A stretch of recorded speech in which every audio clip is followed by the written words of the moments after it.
자, 오늘은 이제 139페이지에 상권에 관한 이론이라고 되어 있는데, 이게 상권에 관한 이론이라기보다는 이게 상업입지론이라고 생각하면 돼요.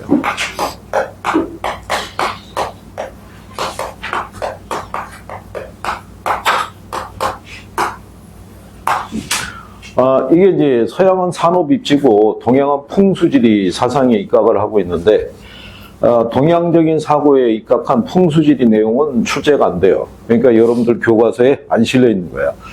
그러니까 서양은 산업입지론인데, 농업입지론, 이제 공업입지론, 상업입지론, 이제 이런 순으로 발전이 되어 왔고, 지난번에 입문에서도 한번 얘기했지만, 농업입지론은 이 휘넨의 고립구 이론이, 그 다음에 공업입지론은 베버의 최소비용 이론이, 그 다음에 상업입지론은 크리스탈러의 중심지 이론이 대표적인 이론이에요.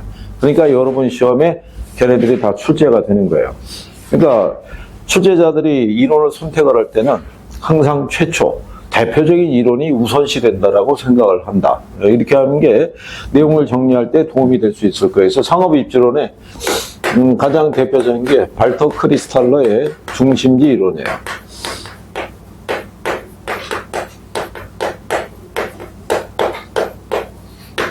근데 지난번에 얘기했지만 이 중심지라고 얘기하는 거는 도시를 지칭하기도 해요. 그러니까 도시는 도시민들에게 취업이나 교육이나 행정이나 금융 등의 서비스를 제공하는 것이 도시라고 생각을 하면 돼요. 그래서 서비스 산업이 3차 산업이니까 이게 상업입지론의 대표적인 이론이다. 이렇게 여러분들이 생각하시면 되겠고, 크리스탈러의 중심지론에서 포인트로 우리가 할 수 있는 게 뭐냐면 이걸 또 물어봐요. 크리스탈러의 중심지론에서는 공간상에 분포하고 있는 도시의 수, 규모, 기능, 이런 것들을 우리가 이제 설명을 해주고 있을 때, 그거를 얘네를 들여서 재화의 도달거리와, 도달거리라고 해도 되고, 도달범위라고 해도 돼요. 네, 최소 요구치에 네, 이 관계를 기초로 해서 공간상에 분포하고 있는 도시의 수, 규모, 기능, 이런 것 등을 설명하는 이론이 크리스탈러의 중심지론이라고 생각하면 돼요. 그죠? 그러면 여러분들이 상식적으로 생각했을 때 우리나라에 광역시가 몇 개 있어요? 우리나라의 광역시. 서울은 집어넣으면 안 되고 특별시니까 광역시가 몇 개 있어요?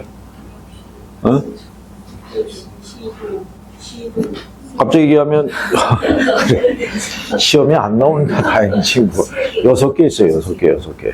서울을 빼고 인천, 대구, 대전, 광주, 부산, 울산이 마지막으로 들어왔어요. 그런데 규모는 다 틀려요. 인구가 한 300만이 넘는 도시도 있고 100만이 조금 넘는 도시도 있고 차이가 있어요. 근데 우리가 기본적으로 그런 광역시들은 전국에 우리나라 많은 도시가 있는데 분포하는 숫자는 6개밖에 안 되잖아요. 그죠? 그러면 그렇게 공간상에 분포하는 숫자가 작지만 기능은 어떻겠어요? 기능은 상당히 다양한 기능을 서비스를 제공해주고 있다고 봐야 돼요. 그런 광역시를 가게 되면 백화점도 있고 마트도 있고 그 다음에 편의점도 있고 다양한 기능들이 분포가 되어 있지만 규모가 작은 도시는 그런 다양한 기능을 찾아보기가 어려울 수도 있다는 얘기예요. 그러니까 크리스탈러는 남부 독일을 여행하면서 공간상에 위치하고 있는 도시의 배열을 놓고 따져봤을 때 규모가 큰 도시는 숫자도 작고 멀리 떨어져 있는 반면에 규모가 작은 도시는 서로 인접해서 붙어 있더라는 얘기예요. 그래서 왜 이런 배열이 발생하는지를 가지고 설명을 해준 거예요. 여러분들이 보시면 지난번에 설명했지만 우리 길 건너편에 백화점이 있죠. 얘가 하나 들어서려고 그러면 고객 인구가 50만 이상은 돼야 돼요. 50만 이상의 고객 인구가 있었을 때 백화점이 하나 들을 수 있다는 얘기예요. 그러면 이 주변 다른 구라든가 도시에서 백화점이 없으면 여기로 와서 이 서비스를 제공받을 수밖에 없다는 얘기예요. 그래서 서비스를 제공을 해주는 거에 중심지라고 그래요. 서비스를 제공받는 걸 뭐라고 그래요? 그걸 우리가 배후지라고 얘기를 하는 거예요. 상권. 그래서 우리가 상업적인 활동을 하려고 그러면 상권에 관한 분석이 잘 이루어져야 된다라고 얘기하는 거예요. 이해하겠어요? 그거는 이런 상업적인 뿐만이 아니라 교육이라든가 행정이라든가 교통이라든가 이런 서비스 있죠. 여기에도 차이가 있는 거예요. 그 차이가. 참고로 보면 도시가 성장을 하려고 그러면 생산성이라는 게 뒷받침이 돼야 돼요. 그죠? 우리가 여기 서울이라는 도시가 있으면 주변에 이런 위성도시들 있어요, 없어요? 그런데 얘네가 자체적으로 성장하기 어려운 이유 중에 하나가 뭐냐면 생산성이 떨어지는 거예요. 생산성이. 그러니까 생산성이 떨어진다는 얘기는 여기 있는 사람들의 직장이 주로 어디 있어요?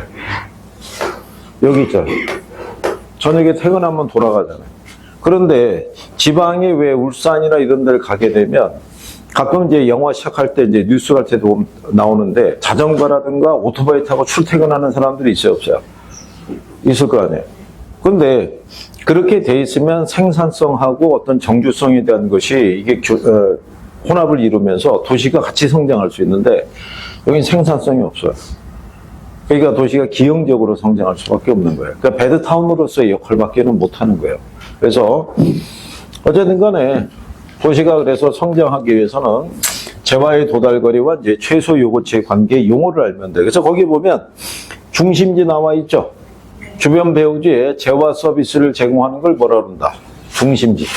배후지는 재화 서비스를 제공받는 것을 뭐라고 그런다? 배후지라고 얘기하는 거예요.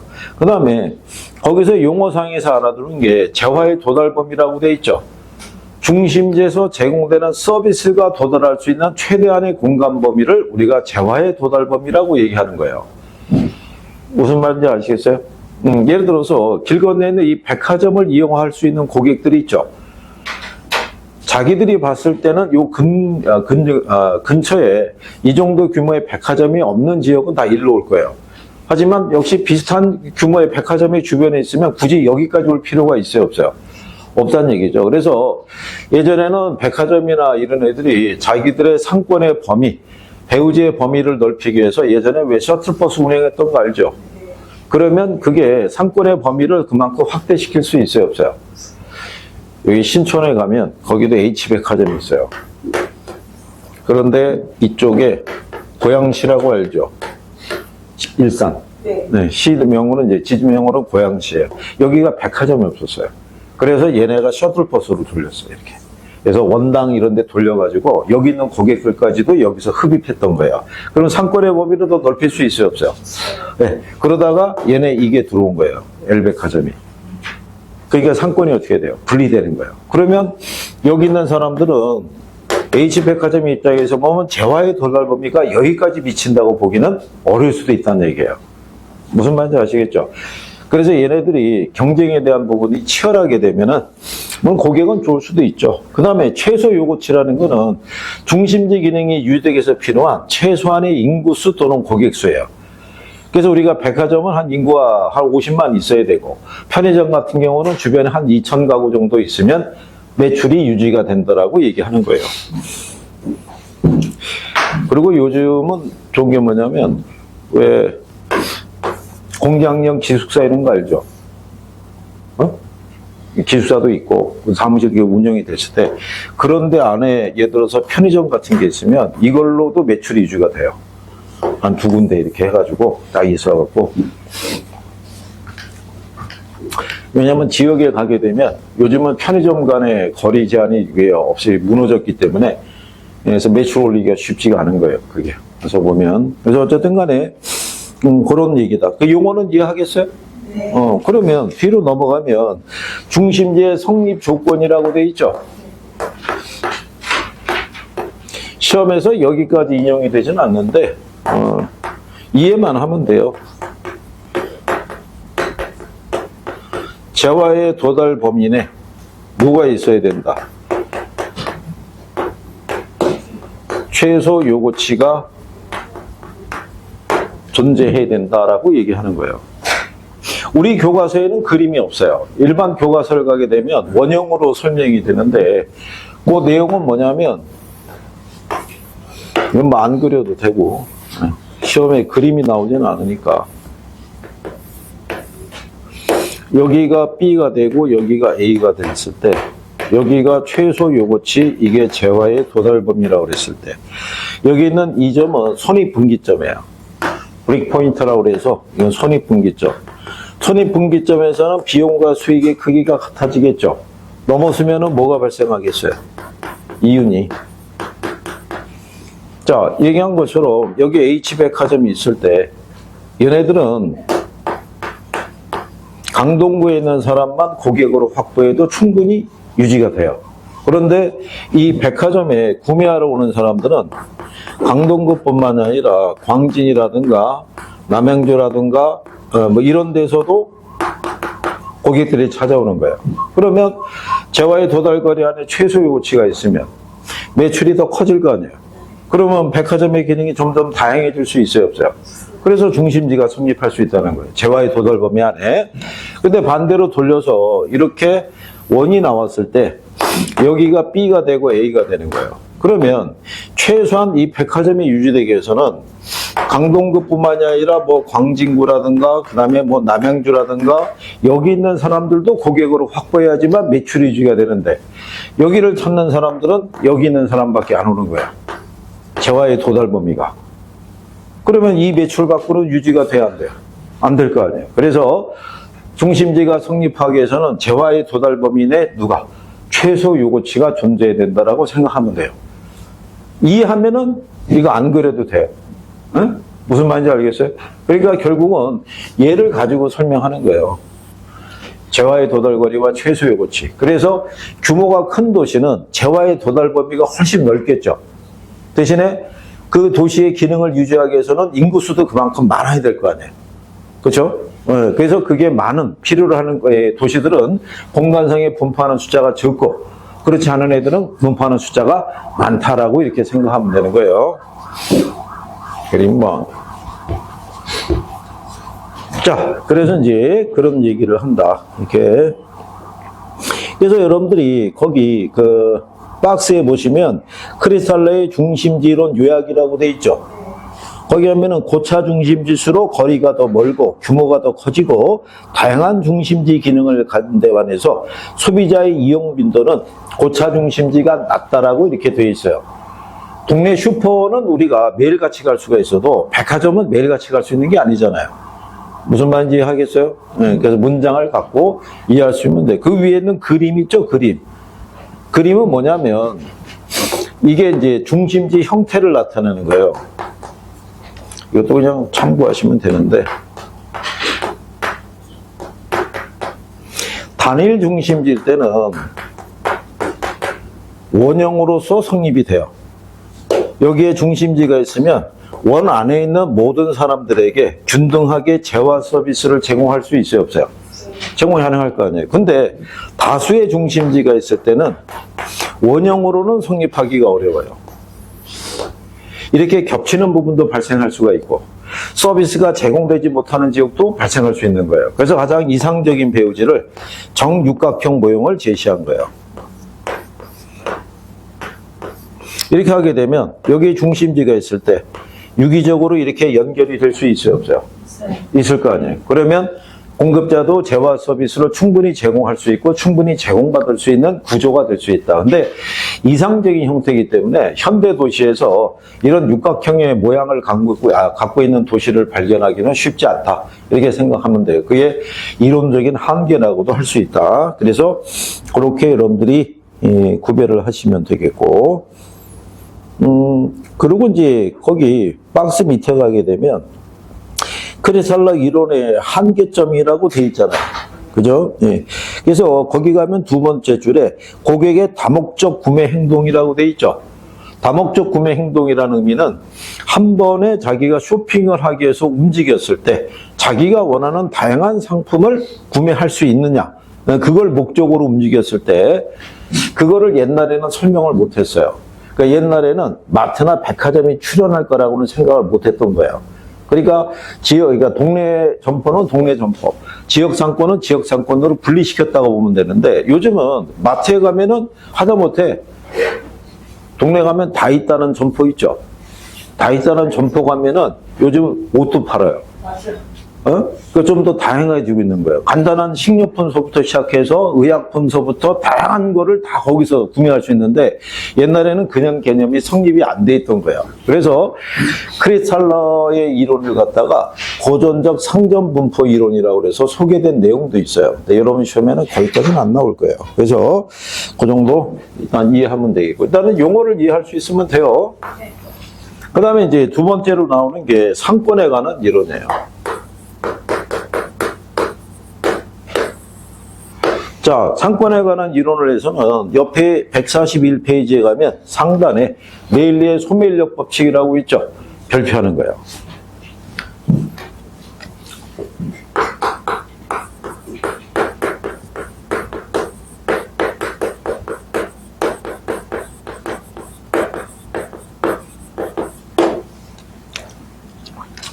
자, 레일리의 소매인력 법칙을 일단 별표하는 이유가 뭐냐면 이게 상권에 관한 이론을 최초로 규명한 이론이 레일리의 논리예요. 그러니까 여러분 시험에도 뭐가 제일 먼저 출제됐다.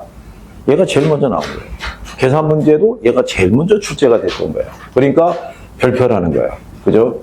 자, 레일리의 소매인력 법칙은 여러분들이 학창시절에 배웠던 아이작 뉴턴의 만류인력 법칙 있죠? 네.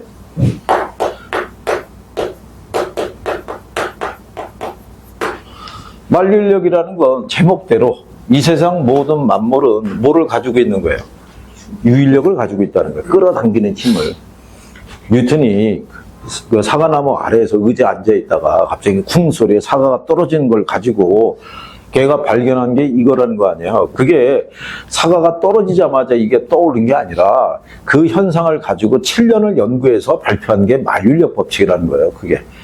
우리가 얼핏 생각할 때는 사과에 있다가 나무가 사과가 떨어지니까 그거 가지고 바로 그걸 개발했다는 게 아니라 한 7년 걸렸다는 얘기예요. 그럼 결국은 레일리도 그 원리에 착안한 거예요. 예를 들어서 두 개의 도시가 있으면 중간에 거주하고 있는 사람들은 이 도시 어디론가는 구매하러 가야 될 거 아니에요.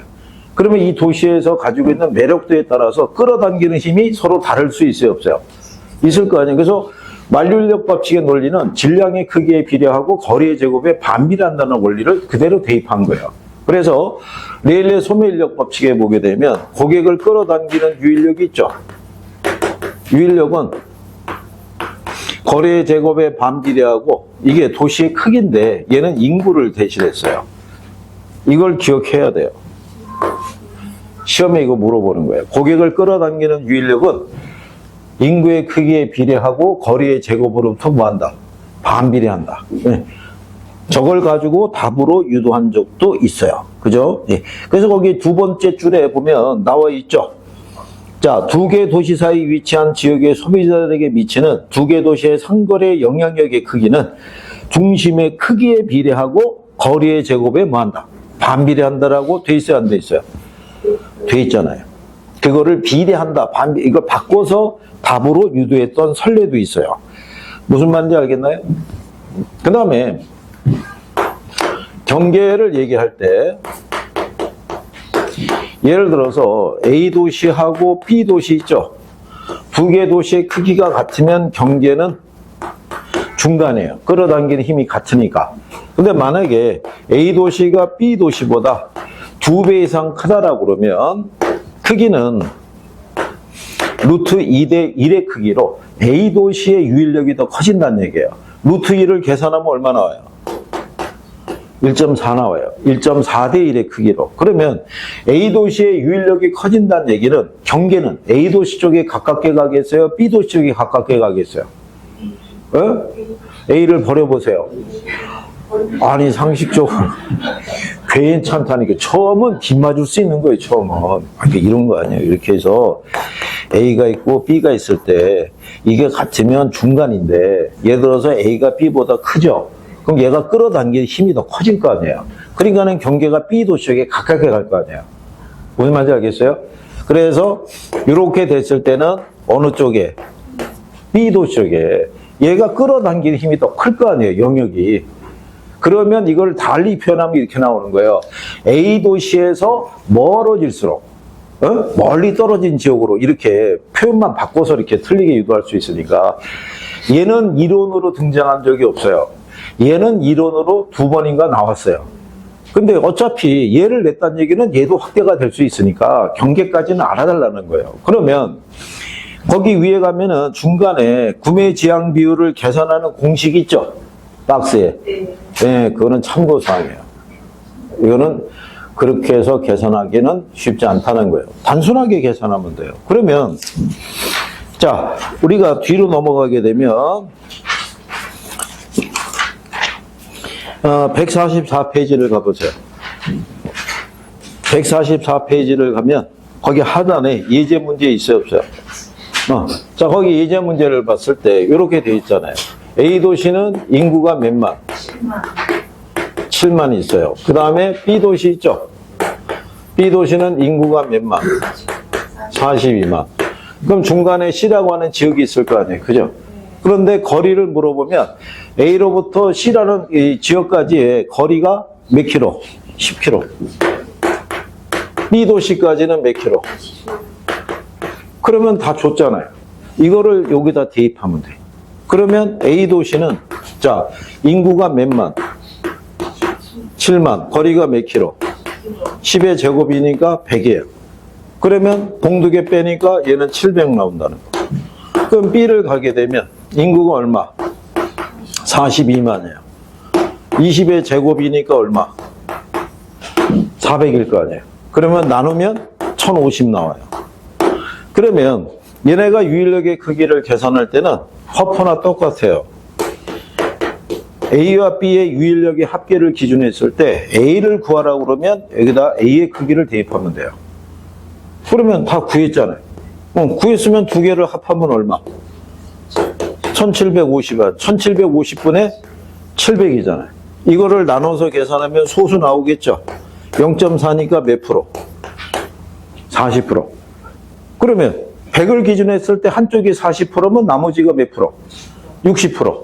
그런데 거기 가게 되면 자, A도시가 40%라는 것 있죠? 몇 번밖에 없어요? 그게 답이에요. 그럼 왜 이렇게 해주느냐? 이걸 두 개를 계산해야 되잖아요. 얘까지. 근데 우리는 계산 문제도 1분 안에 풀어야 돼요. 그러니까 하나를 풀면 답이 나오게끔도 배열을 해주는 거예요. 응? 자연스럽게. 근데 그걸 모르면 여기서 B까지도 계산 또 해야 안 해요. 시간 낭비잖아. 응? 그래서 계산 논리가 나오면 하나를 풀면 먼저 지문을 가지고 번호를 압축을 시켜주든가 해줘야 되는 거야. 그래야지 문제 푸는 시간이 더 단축이 될 수 있어요, 없어요? 단축이 되는 거예요. 그리고 얘네를 비례식을 대입해서 풀 수도 있어요. 비례식을. 그런데 비례식도 다 해드려 봤는데 좋아하는 사람이 있고 싫어하는 사람이 있어요. 왜? 단순 계산도 싫어하는데 비례식을 해가지고 내항은 내항끼리 외항은 외항끼리 곱해야 된다? 이런 거 하면은 싫어하는 거예요. 근데 단순하게 하면은 그렇다는 거예요. 예를 들어서 크기하고 뭐가 있어요? 거리. A하고 뭐가 있을 때? B가 있을 때. 자, A도시가 7만이죠. B도시는 얼마? 42만. 그러면 B도시가 A도시보다 몇 배 커요? 6배 커요. 76에 40이니까. 그럼 거리는 얘가 몇 배가 멀어요? 2배가 먼데 거리의 제곱이잖아요. 그 1대 4가 되는 거예요. 4배 멀다 이런 얘기. 그러면 1대 6이 1대 4가 되죠. 그러면 내항은 내항끼리 외항은 외항끼리 곱하면 어떻게 해야 돼요? 4대 6이 나오겠죠. 4대 6이니까 10분의 4와 10분의 6이란 얘기잖아요. 그러니까 A가 40%, 10분의 4니까. 얘는 몇 프로? 60%. 그런데 이 수치가 딱 안 떨어질 수가 있단 말이에요.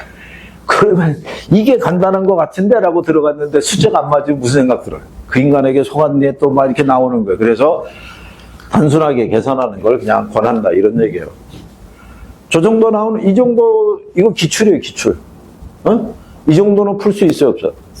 이건 풀 거 아니에요. 그러니까 1년을 배우면 계산 문제를 최소한 한두 개에서 두세 개는 내가 풀 수 있는 능력이 배양이 돼. 그러니까 계산은 너무 부담을 안 가져도 되는 거야. 그리고 계산을 잘하는 사람은 걱정도 안 해. 혼자 알아서 잘 풀어. 어?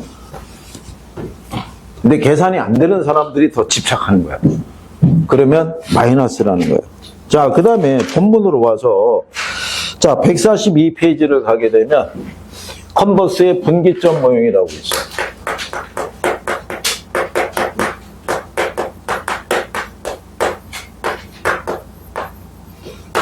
컨버스의 분기점 모형을 수정 소매 인력 법칙이라고도 얘기를 해요.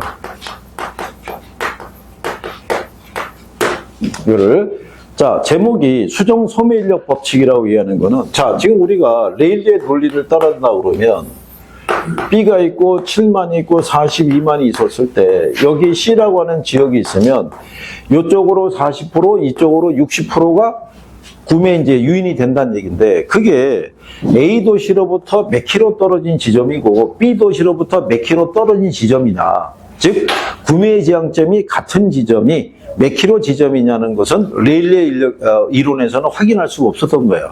그거를 수정을 하기 위해서 이 사람이 식을 만들어냈는데, 이것도 복잡한 게 있어요. 근데 여기 식대로 한다 그러면 거기 A 도시에서 분기점까지의 거리라고 그래서 거기 박스에 식이 있어요, 없어요? 근데 문제에서 이렇게 주는 거예요. A라고 줘요. A를 기점으로 주면은 루트가 들어갔을 때 요 분모에 A가 들어가는 거예요. 분모에. 그리고 여기가 B, 여기는 A, B 간의 뭐 거리를 주는 거예요. 거리를. 그러면 얼핏 보면 되게 복잡해 보이는데 단순한 거예요. 너나 단순하지 그러면 안 되고, 거기 보면 자 147페이지를 가보세요. 147페이지를 가게 되면 4번 문제 있죠. 찾았어요? 자, 컨버스의 분기점 모형에 기초할 때 A와 B의 상권 경계 지점은 A시로부터라고 주어져 있잖아요. A라고. 그러면 분모에 뭐가 들어오는 거예요? A가. 근데 거기 다 줬잖아요. 거리는 몇 킬로라고 줬어요? 45. 그 다음에 1 플러스 A의 인구가 몇만? 84만. 그러면 84가 분모로 들어가는 거예요. 그럼 분자가 얼마? 21이. 이거 계산하면 되잖아요. 그러면 21을 84로 우리가 나누면은 얼마 나오겠어요? 4 나온다. 그러면 루트 4잖아요. 그죠? 루트 4를 계산하게 되면 얼마 나오겠어요? 이거 계산하면 이걸 제곱근이니까 제하면 2가 나올 거 아니에요. 2에다가 2를 더하면 얼마? 3이잖아요. 45를 3으로 나누면 15. 그래서 답이 몇 킬로가 되더라? 15킬로가 되더라라고 이제 주어져 있는 거예요. 구할 수 있나요? 단순 대입 아닌가요? 단순 대입? 그래서 그렇게 여러분들이 구별할 수 있다. 이런 얘기예요. A시로부터 몇 킬로 떨어져 있느냐? 이거를 물어보는 개념이에요. 그래서 이게 컨버스의 분기점 모형을 계산하는 거고, 나중에 그러면 선생님이 이거 숫자 바꿔서 예제를 주겠어요, 안 주겠어요? 연습을 시켜주는 거예요, 연습을. 그럼 풀어볼 거 아니에요, 본인이. 응? 풀어봐서, 이렇게 대입하면 바로바로 풀리네? 그러면 이제 자신이 생기는 거예요. 그럼 나중에 이제 얘는 올해 시험에 나왔으면 좋겠어요. 이제 이런 소리 하고 있는 거예요, 이제. 응? 복잡한 건 한다, 안 한다? 안 한다는 거예요.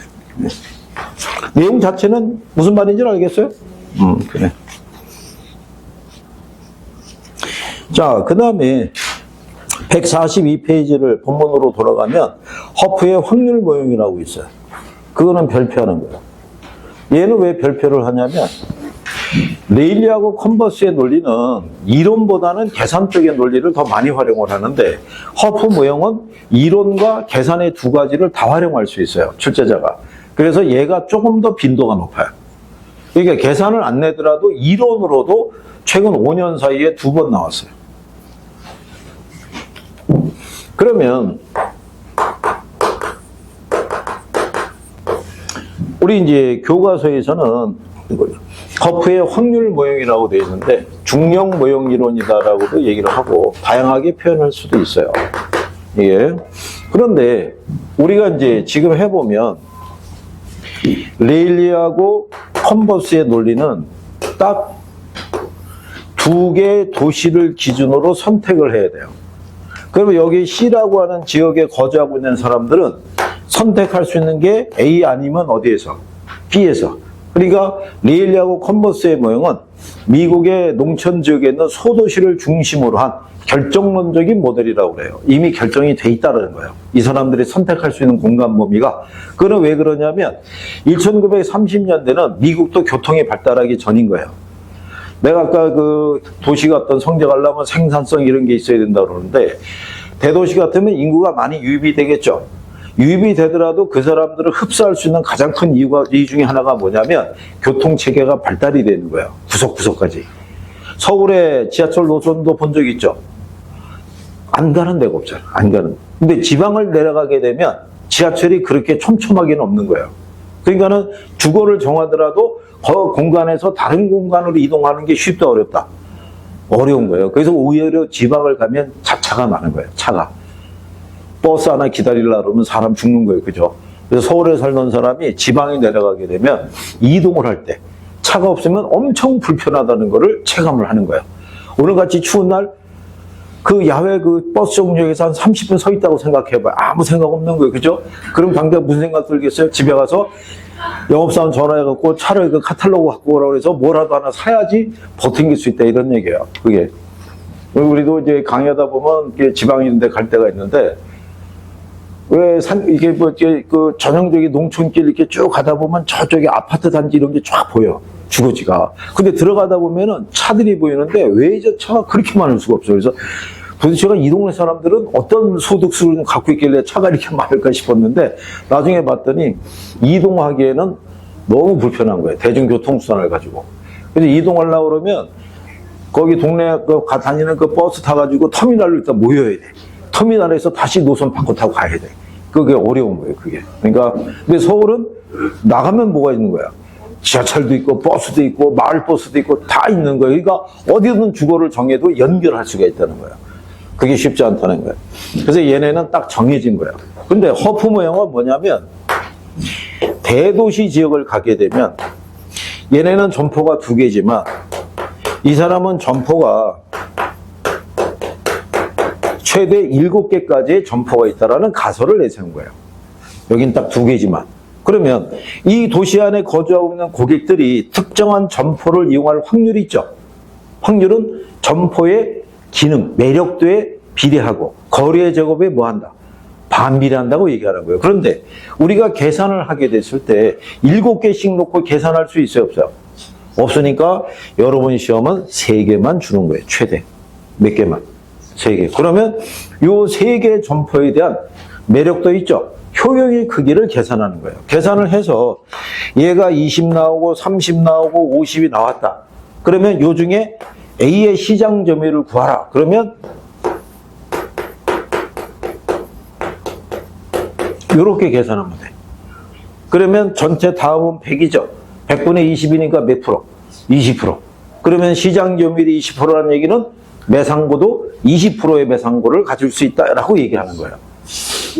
그러니까 얘는 특정한 점포가 정해진 게 아니라 확률론적인 게임이란 말이에요. 그래서 허프 모형은 확률론적인 모델이라고 얘기해 주는 거예요.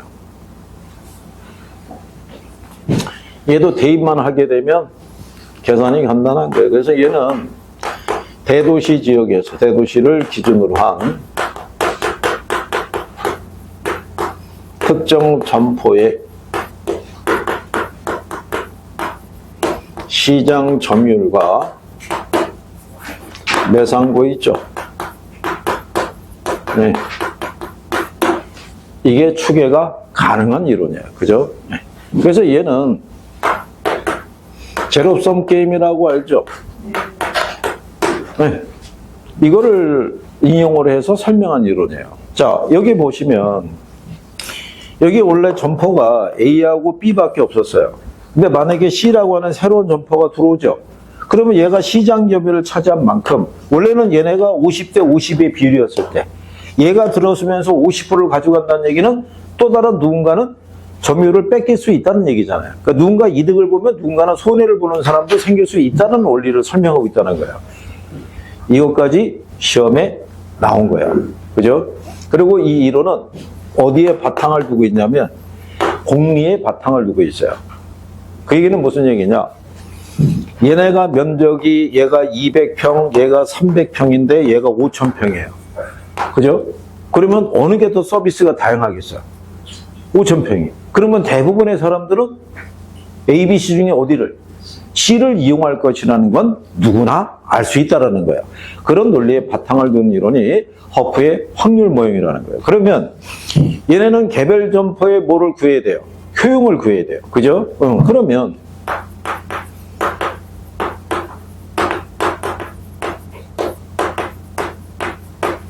개별 점포의 효용은 이게 거리고 이게 매장 면적인데, 자, 여기 보면 레일리의 모형에서는 거리에 뭐를 했어요?